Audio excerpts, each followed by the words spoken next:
Камчы иним, Адахан иним. Азимбек Бекназаров Адахан Мадумаров менен Камчыбек Ташиевке кайрылды.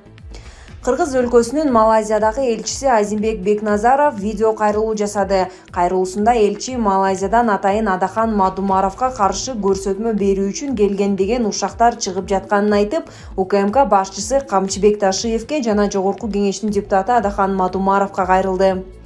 Урматтуу мекендештер, мени Мадумаровго каршы көрсөтмө берүү үчүн келди деген пиар боюнча түшүндүрмө берип коеюн дедим. Мындан 2 жыл мурда Адахан мырзанын мени элчиликке сатылып кетти деген сөзү боюнча маалымат жыйында жооп берген сөзүмдү 2 жылдан бери Адахан Мадумаровго каршы саясатта пайдаланып жүрүшөт. Ошол сөзүмдү тактап коелу деген тергөөчүлөргө макул болсом, бийлиги дагы, Адахан мырза дагы ошону саясат кылып жатат. Мекендештер, мен Адахан Мадумаровго каршы көрсөтмө берүү үчүн келген жокмун. Мени прокуратура декабрь айында июнь окуясы боюнча чакырган. Мен ыңгайлуу учурда барам деп мына азыр келдим. Ошон үчүн суракка барып жатам. Мен Адахан Мадумаровго каршы көрсөтмө берүү үчүн келген жокмун. Урматтуу камчы иним, Адахан иним, 1 жыл мурда Баткен окуясын, чегара сырын сактабаган чырыңарды эми тергөөнүн сырын бузуп, элдин башын оорутуп чыр кылалы деп жатасыңарбы? Сурак кылганың дагы, бергениң дагы мыйзамды сактап, элдин башын оорутпай жөн бербейсиңерби, деди Бекназаров.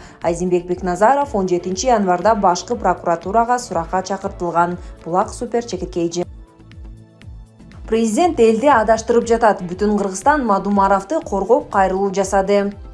Бүтүн Кыргызстан партиясынын саясий кеңеши 18 ноябрда президент Садыр Жапаров партиянын лидери Адахан Мадумаров тууралуу негизсиз сөз айтты деп кыргызстандыктарга кайрылды. Партиядан президенттин сөздөрү негизсиз, кемсинткен, жала жабуу жана каралоочу мүнөзгө ээ экенин билдиришти. Саясий кеңеш Жапаров Мадумаровду кылмышкер, чыккынчы деп атаганына нааразы. Күн мурун Садыр Жапаров Вечерний Бишкек басылмасына маек куруп, Кыргызстандын Баткен облусундагы 5 гектар жерди Тажикстанга ижарага алуусу боюнча протоколго кол коюлганын кечирилгис чыккынчылык деп атаган. Буга чейин ал Мадумаров бул протоколго кол коюу менен 4 көчө аймагын тажик тарапка таандык деп моюндап, ал жерди аларга 49 жылга ижарага бергенин айткан. Анын айтымында дал ушул протоколдон улам дүйшөмбү Баткендеги ушул аймакка ээ болгусу келип жатат.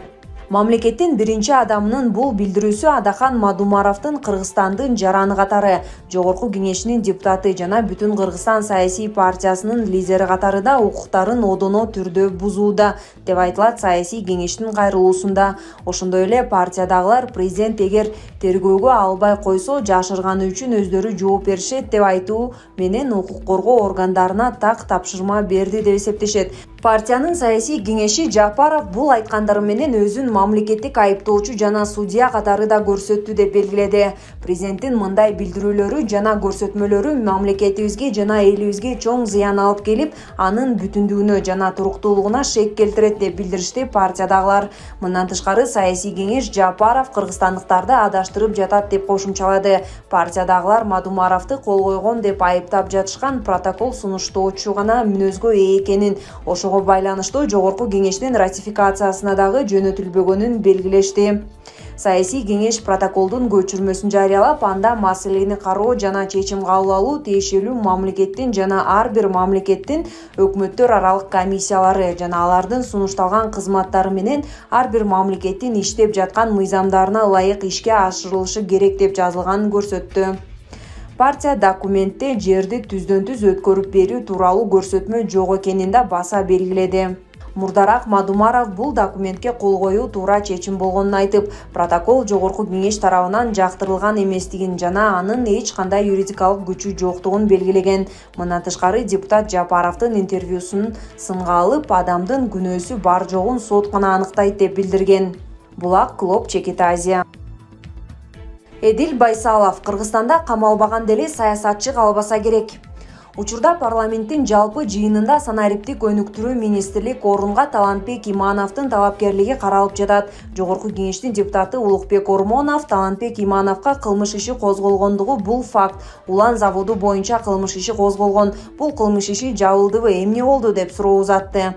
Ага министрлер кабинетинин төрагасынын орун басары Эдил Байсалов жооп кайтарып, балким иш козголсо козголгондур. Президент бардык маалыматтарды текшерип чыкса керек деди.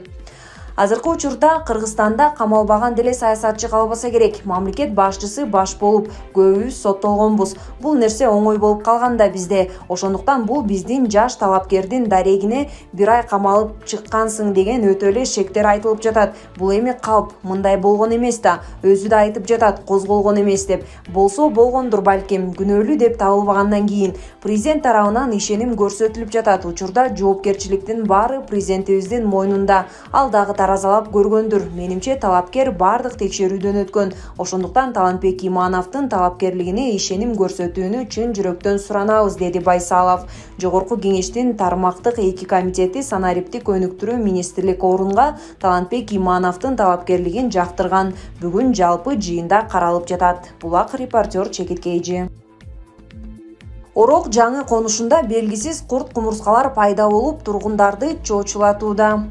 Чүйдүн Орок жаңы конушунда белгисиз курт-кумурскалар пайда болду. Бул тууралуу Бишкек шаардык мэриясынын басма сөз кызматынан билдиришти. Маалыматка ылайык, Орок жаңы конушунда жашаган тургундар тарабынан кечээ 18 январь күнү айылда белгисиз курт-кумурскалардын пайда болгону тууралуу видеолор жайылган. Аталган конуштун тургундары булардын канчалык деңгээлде зыяндуу экендигин жана бул эмне курт-кумурска экенин түшүнбөй жатабыз деп айтышкан. Азыркы учурда Бишкек мэриясынын басма сөз кызматынан билдирүүсүнүн чоо жайын тактап берүүнү убадалап, окуяны текшерүү үчүн тиешелүү кызматтар жөнөтүлгөнүн айтышты. Булак Супер Чекиткейжи. Өзүбүз шылтоо бердик. Феликс Кулов Мадумаровдун жоопкерчилиги жөнүндө.